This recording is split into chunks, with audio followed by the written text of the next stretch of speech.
امریکی جو ہے وہ بہت زیادہ پرجوش تھے اور ایسا لگ رہا تھا کہ حملہ منظوری دے دی گئی، پھر حملہ روک دیا گیا. میرا خیال ہے امریکہ کی جرت نہیں ہوئی، اچھا.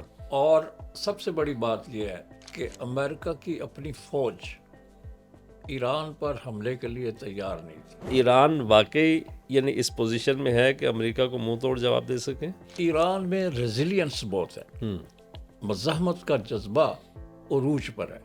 اس کو میزائل ٹیکنالوجی نہیں مل سکتی تھی، لیکن اس نے زبردست میزائل بنا لیے اور بین البر اعظمی میزائل بھی بنا لیے. ڈرونز بھی اس کے پاس ٹیکنالوجی موجود ہے، کہیں سے بھی اس نے حاصل کیا، کر لیا ہے. اس کے پاس اپنے جو ڈیفنس کا نظام ہے وہ بڑا مؤثر اور انٹیکٹ ہے.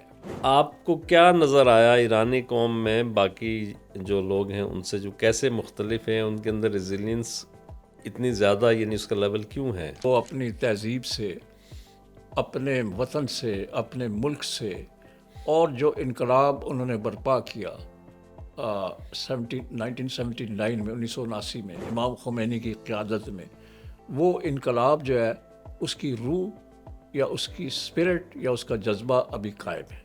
اسرائیل جو ہے وہ جاسوسی کا نیٹ ورک اس کا اتنا وسیع ہو گیا ایران کے اندر، خود ایرانیوں نے یہ بات قبول کی. تو یہ نیٹ ورک کیسے قائم ہوا؟ یعنی یہ اس کو انتظامی کمزوری کہا جائے حکومت کی یا ایجنسیوں کی؟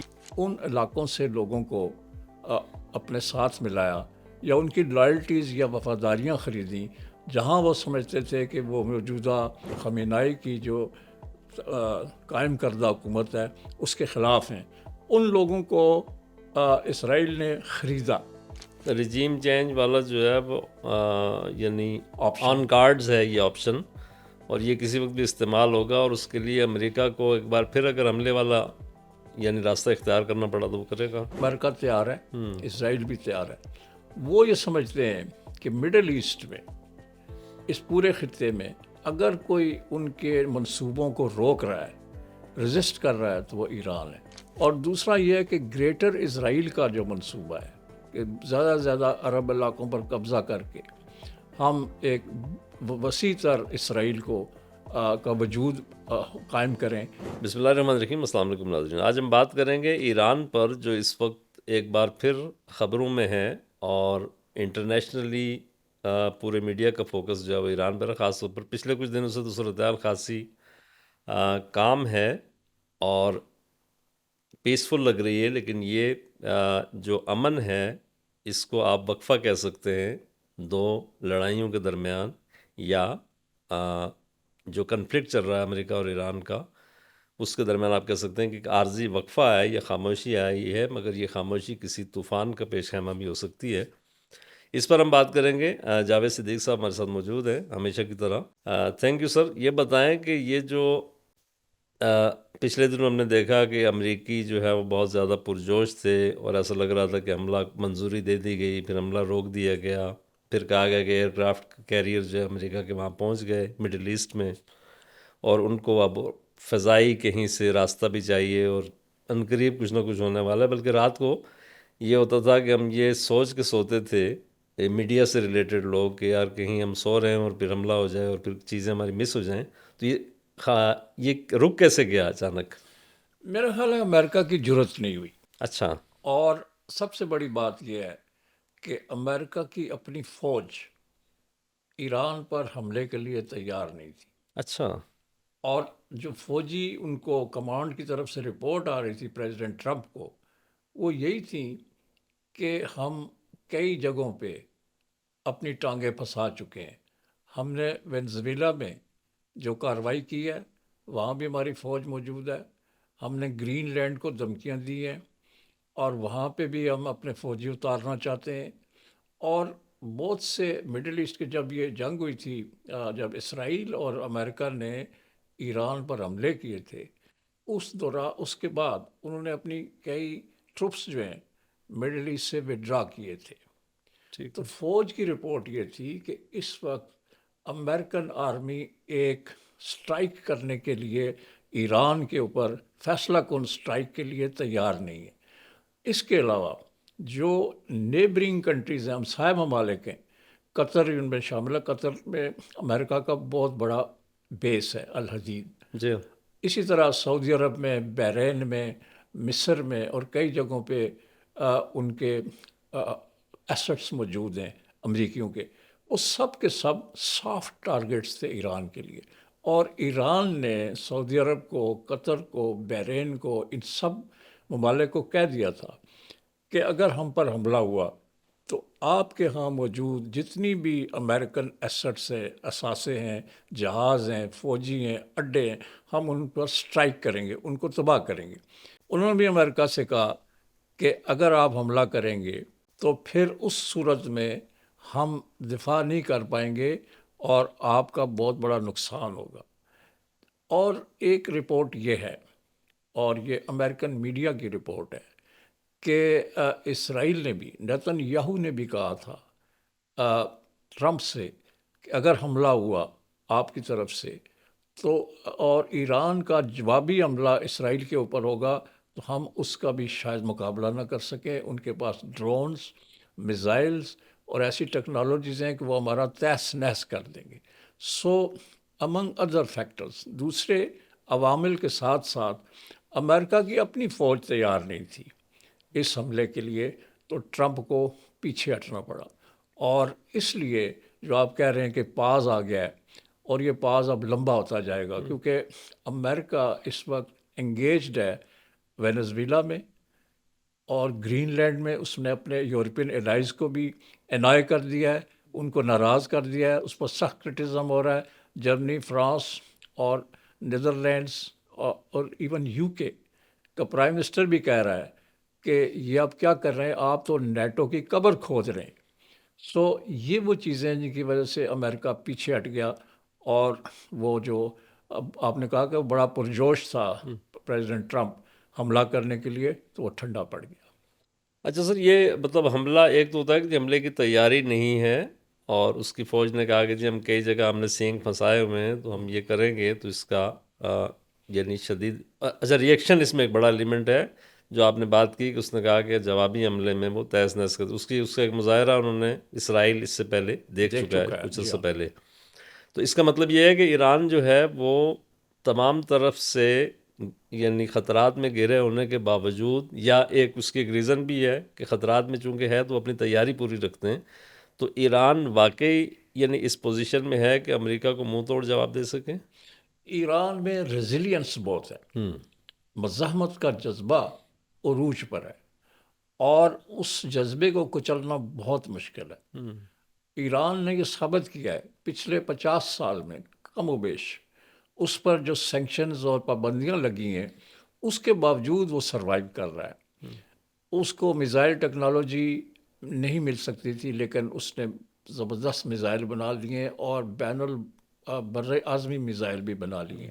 ڈرونز بھی اس کے پاس ٹیکنالوجی موجود ہے، کہیں سے بھی اس نے حاصل کیا، کر لیا ہے۔ اس کے پاس اپنے جو ڈیفنس کا نظام ہے وہ بڑا مؤثر اور انٹیکٹ ہے۔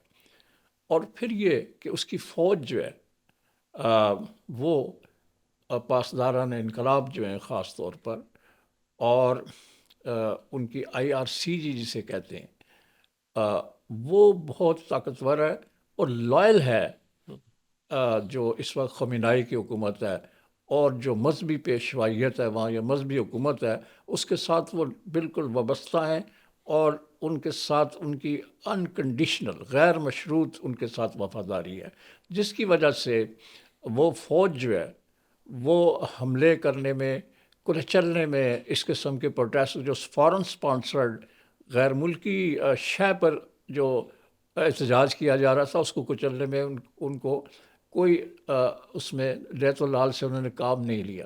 میں اس کی آپ کو ایک مثال دوں۔ جب امام خمینی نے انقلاب برپا کیا 1979 میں، جنوری فروری کی جی جی بات ہے، تو اس وقت کا جو شاہ ایران نے ایک خط لکھا امریکن پریزیڈنٹ کو، کارٹر کو، کہ میرے محل کو گھیر لیا ہے انقلابیوں نے، یعنی یہ جو مذہبی لوگ تھے امام خمینی کے فالورز، تو مجھے کیا کرنا چاہیے؟ تو شاہ ایران کو یہ خط، جواباً خط ملا برزنسکی، لیونرڈ برزنسکی ان کا سیکیورٹی ایڈوائزر تھا کارٹر کا۔ اس نے کہا کہ آپ فوری طور پر فوج کو بلائیں اور ان احتجاج کرنے والے لوگوں پر جنہوں نے آپ کا محل گھیر لیا ہے ان کے اوپر ٹینک چڑھا دیں۔ تو وہ خط بھی موجود ہے ریکارڈ کے اوپر برزنسکی کا۔ تو وہ پھر یہ ہوا کہ جب وہ ٹینک آئے، جو اس وقت شاہ کی آرمی تھی، وہ ٹینک لے کے آئی تو لوگ ٹینکوں کے آگے لیٹ گئے، انہوں نے کہا چلائیں ٹینک، اور کچھ ہزار لوگ a few thousand people were killed under these tanks, they were crushed، لیکن وہ بھاگے نہیں اور وہ کھڑے رہے، ڈٹ کے کھڑے رہے، جس سے فوج گھبرا گئی، شاہ کی فوج گھبرا گئی اور وہ ٹینک چھوڑ کے بھاگ گئے۔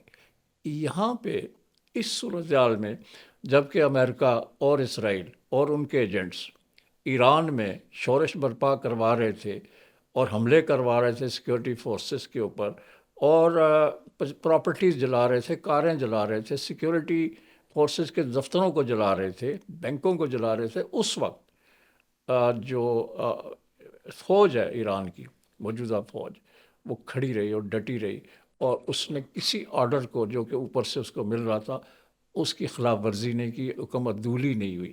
سو یہ ایک بہت بڑا فیکٹر ہے کہ اس کرائسس، بڑے کرائسس میں، یہ پچھلے بھی پہلے بھی ہوتے رہے ایران کے اندر ہنگامے اور احتجاج، ریسنٹلی 2022 میں بھی ہوا جب وہ لیٹر خاتون ہوا۔ جو ماری گئی سو یہ سب کچھ ہوتا رہا، لیکن یہ سب سے شدید تھا، اور اس میں ایک اندازے کے مطابق 5,000 بندے مارے گئے ہیں، کچھ لوگ تو کہتے ہیں 21,000 مارے گئے، لیکن 5,000، 12,000 کا فگر بھی چل رہا ہے 12 مختلف۔ تو کہ یہ بہت بڑی ہلاکتیں ہیں، اور یہ ایران نے بھی تسلیم کیا کہ ہزاروں کی تعداد میں لوگ مارے گئے ہیں۔ اس کے باوجود ان کی فوج جو ہے اس کا موریل قائم رہا، اور وہ اپنی وفاداری کا اظہار کیا انہوں نے ایرانی حکومت کے ساتھ۔ اچھا سر، آپ نے کچھ عرصہ پہلے، یہ چند سال پہلے آپ نے جو ایران کا دورہ کیا، آپ نے ان کو بہت ظاہر قریب سے دیکھا، آپ کا انٹریکشن بھی ہوا ان کے میڈیا کے لوگوں کے ساتھ، گورنمنٹ آفیشل کے ساتھ، تو آپ کو کیا نظر آیا ایرانی قوم میں باقی جو لوگ ہیں ان سے، جو کیسے مختلف ہیں، ان کے اندر ریزیلینس اتنی زیادہ، یعنی اس کا لیول کیوں ہے، کیا وجہ ہو سکتی ہے اس کی؟ میرا خیال ہے اس کی وجہ یہ ہے کہ وہ اپنی تہذیب سے، اپنے وطن سے، اپنے ملک سے، اور جو انقلاب انہوں نے برپا کیا 1979 میں، 1979 میں امام خمینی کی قیادت میں، وہ انقلاب جو ہے اس کی روح یا اس کی اسپرٹ یا اس کا جذبہ ابھی قائم ہے، اچھا۔ اور کمی اس میں ضرور آئی ہے، اور اس کی بڑی وجہ سینکشنز ہیں، ایک جو معاشی ان کو تنگی ہے یا معاشی اعتبار سے جو ان پر دباؤ ہے، اس کی وجہ سے ان کو پرابلمز تو ہیں، لیکن وہ انقلاب کے ساتھ، اور اس انقلاب کے ساتھ جس کے تحت انہوں نے شاہ ایران کو ایک امریکہ کا آدمی یا امریکن ایجنٹ سمجھ کے نکال باہر کیا تھا، وہ یہ سمجھتے ہیں کہ اب یہ جو ہماری حکومت ہے اس وقت ایران میں، یہ ایک ہماری اپنی حکومت ہے اور ایک مذہبی حکومت ہے، اور ہمیں اس کا ساتھ دینا ہے۔